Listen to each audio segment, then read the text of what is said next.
So welcome back to Kitchen Table Modelling. Today we have the King Tiger by Meng with the Henshaw turret. I've opened this box before and damaged it, trying to get it back in. So King Tiger, what do we know about the King Tiger? Not a great deal. Very nice illustrations, but it seems that all German camo was a bit whatever they fancied at the time. Lovely instructions. English, Chinese. Quite basic instructions, to be brutally honest. But it's Meng, so they are quite what's the word? To the point. Are all the English, German, Russian and Japanese.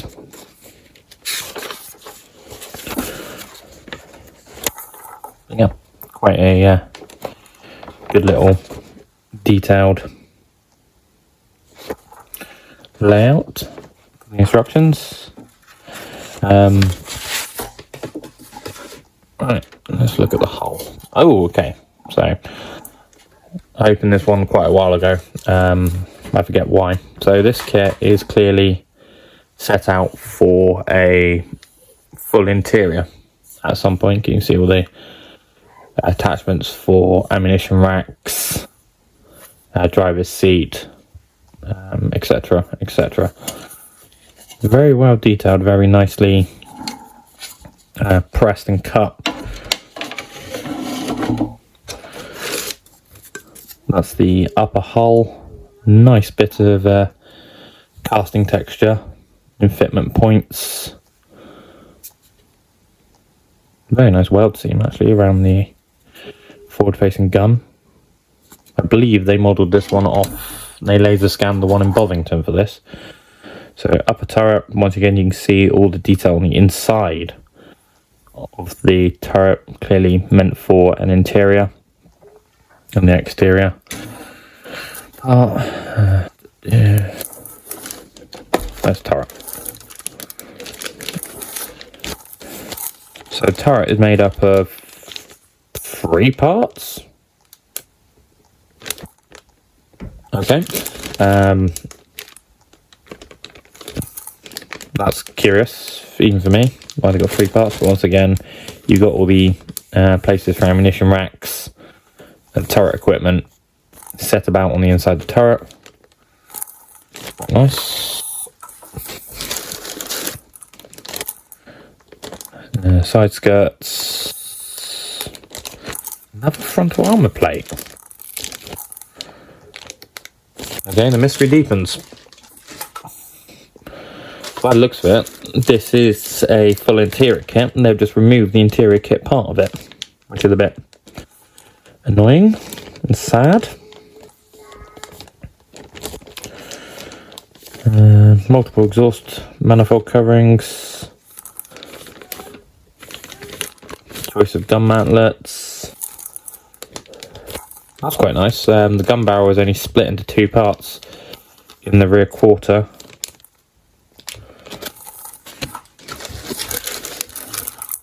Oh, and lovely. Lots and lots and lots of road wheels and track links. Oh, that's going to be fun. As you can probably tell, not my favourite thing in the world to do. Sprockets, idlers, final drives, more track links, but they're a chunk of track link.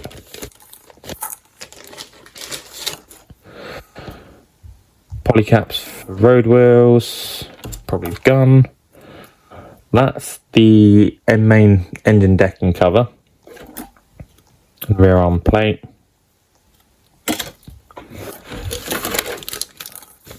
Two lovely figures and all the periscopes and episcopes. Oh, gun muzzles. Not quite sure what they are. And barrel cleaning kit. And a lovely advertisement for Meng in the bottom.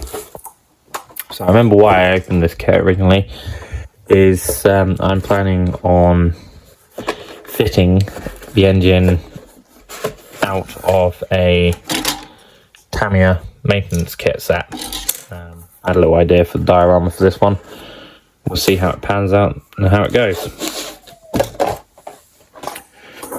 So I'll time-lapse the build together again, several parts, and then come back once it's all built, ready to be painted. See you then.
Parts assembled and whatnot.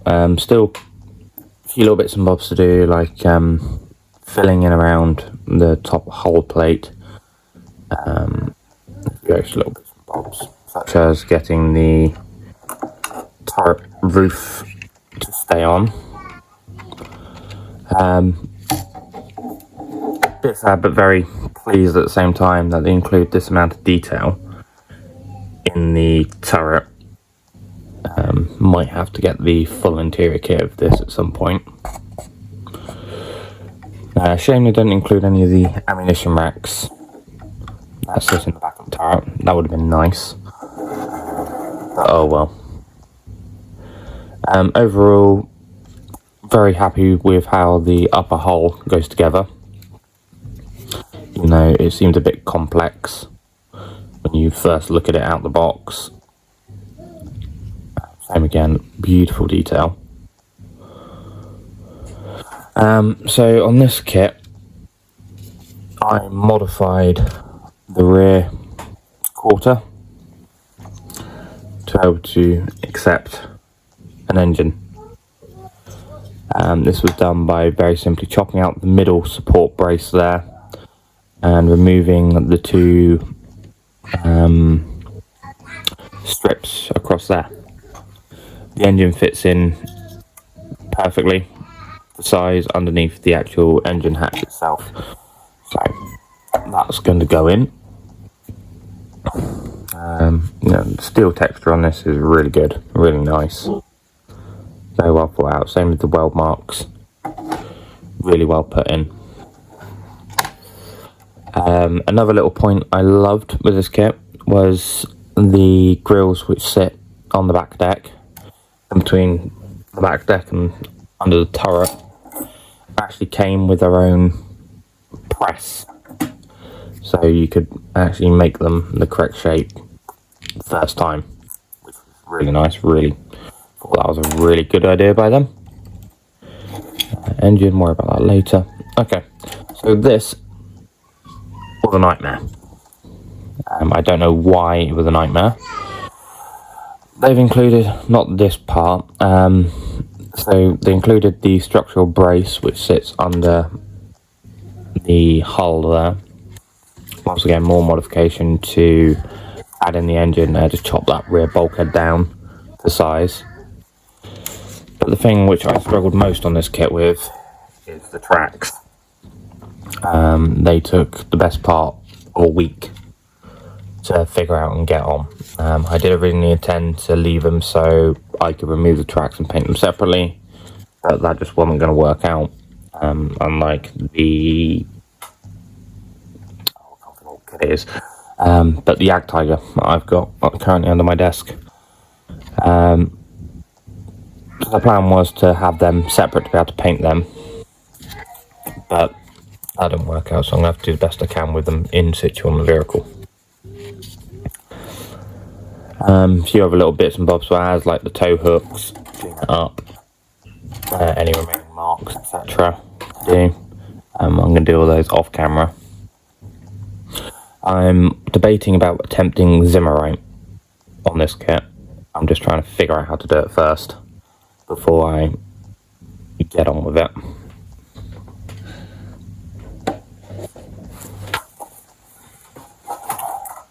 So this is the kit the engine came from. Quite a nice little Tamiya kit. Still got a few spare hoses, etc. in the kit itself.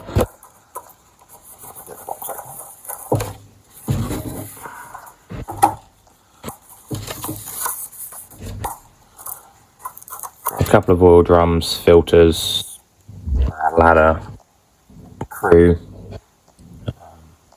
bits and bobs. Because I'm planning with the diorama on this of doing basically a field replan / maintenance unit that's been dropped off by a truck because tank's broken down or whatever. So to go with that one, a maintenance set.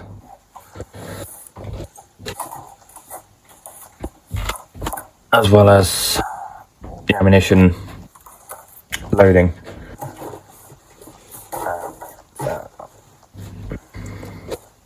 So those I'm going to do separately in a second video, I think. Just to break this up a little bit, because otherwise it's going to be well over an hour long. Apart from that, I'm going to get on with my experiment of Zimmerit, and then get it primed up at least, and potentially get it painted before I move on to the other kits and start the diorama. Right then, so this is about a week later to the last little clip I did. Quite simply attempted the Zimmerit. As you can probably see, the green mark still on there. Attempted the Zimmerit, it went absolutely horrifically wrong. I actually threw this kit in the bin and walked away from it. Then I started another kit, which I've been kind of chomping at the bit to get into for a while, which will be in the next video. After a few days of it being sat there in the recycling bin, I thought, I can't throw it away, I've got to finish it. Managed to strip off the coating I'd put on extremely well, I think. The coating I used was this.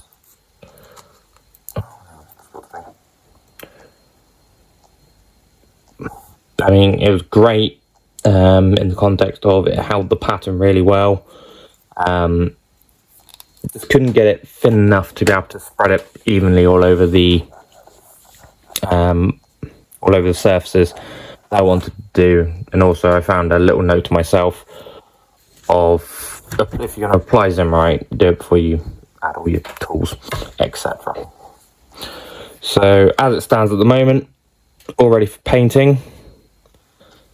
So the modifications I made to the back end was so I can fit the Tamiya engine maintenance set.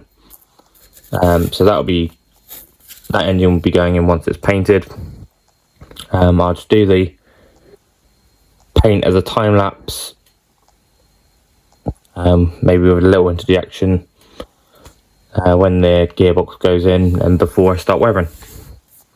Alright, see you after that.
Okay, so that's the main camouflage scheme completed, and the detailing completed.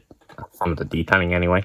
Where this is the first time I've tried what I call the leopard spot pattern. As you can see here, the counter colours, so the green goes on the yellow, the brown goes on the yellow, and they all intermingle to try and break up the pattern as much as possible. I'm very happy with how that's come out so far. So start detailing with the tools, the post drops, the starting handle on both sides.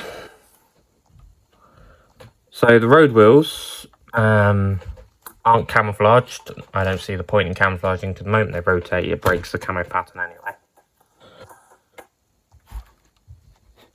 And also a little note for people who think, oh, the fire extinguisher is not red. It's not right. On military vehicles, it is not red. It is never red. And if the actual fire extinguisher itself is red, it is in a bag, which suits the colour of the vehicle or whatever. The engine's in as well, as you can see in that. And on the back, tools are on. And whatnot. The exhausts aren't on yet, nor the exhaust shields. Same as the track links for the turret or the gun itself.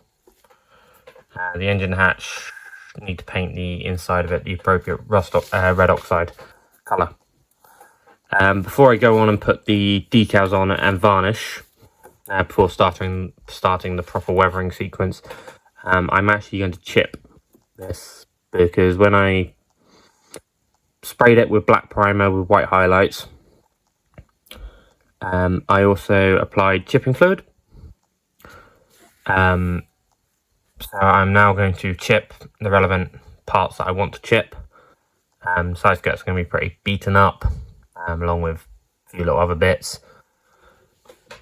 And then decals are going to go on, and then it's going to be varnish, and then onto the weathering side of it.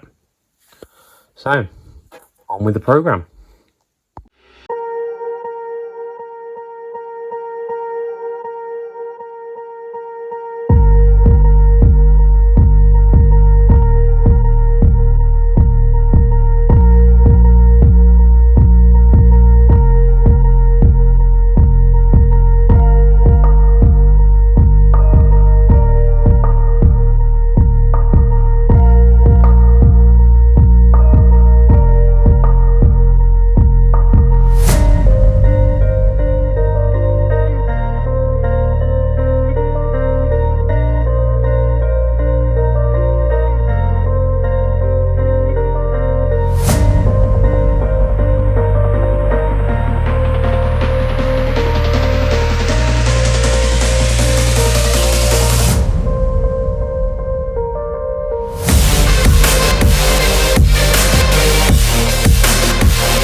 so that's the weathering pretty much finished up. Next up, I'm going to try something new again, as I went a little bit too extreme on the weathering than I had planned, thanks to a little bit of an error by myself. I'm actually going to try and simulate some battle damage on this vehicle. Thanks to the pigment kind of going a bit overboard. Instead of a nice dusty vehicle, it's probably one of the most grimy vehicles I've ever made. So I'm going to simulate some battle damage from where it would have come into contact with vehicles like the Firefly, the Easy 8, an Achilles potentially, etc. So thankfully I do have an Achilles kit, which will be coming up later on at some point. But thankfully they have ammunition in there, so it gives me a great idea for size, as in reference wise of how big to make the impact markers on the actual vehicle. So 17 pounder, that's a pointy stick, that's a pointy stick. 17 pounder would have no hope in hell of getting through the armor plate on the front and the frontal gun mantler area, as it was just way too goddamn thick. Lower glacis plate, potentially side turret, side armor, rear, hot knife through butter at close enough range. So I'm going to put a couple of impact marks on the frontal armor, as Germans obviously knew that was the hardest point of their vehicle to try and penetrate, so forward must face the enemy. So yeah, I'm going to give that a little bash using the 17 pounder for reference. For size, never tried it before. Let's just see how it goes. As this went wrong, I'm just going to see how far I can push it now.